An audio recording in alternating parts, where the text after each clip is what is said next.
చదువు లేదని బాధపడొద్దని, భక్తికి ముక్తికి చదువులెందుకు, ఆత్మశాంతి ఉంటే చాలు అదే దైవము, చెరువులోన చాపకెవరు ఈత నేర్పిరి, బావిలోన కప్పకెవరు భాష నేర్పిరి, అడవిలోన అమసకెవరు ఆట నేర్పిరి, ఆ చెట్టు మీద కోవెలకెవరు కూత నేర్పిరి, ఆ పుట్టలోన పాముకెవరు బుసలు నేర్పిరి, ఆ పుట్టిన బాలుడికెవరు ఏడ్పు నేర్పిరి అని మా అమ్మమ్మ నానమ్మ నాకు ధైర్యం చెప్పి నేను చదువుకోలేదని బాధపడుతుంటే ఇంకా చాలా అంటే చాలా చెప్పారు.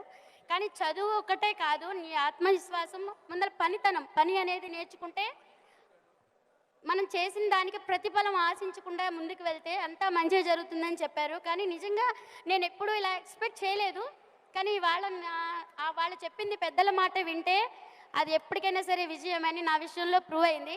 సో అందరికీ ఒకటే చెప్తాను, పెద్దల మాట అందరూ వింటే విజయమే కానీ అపజయం ఉండదు.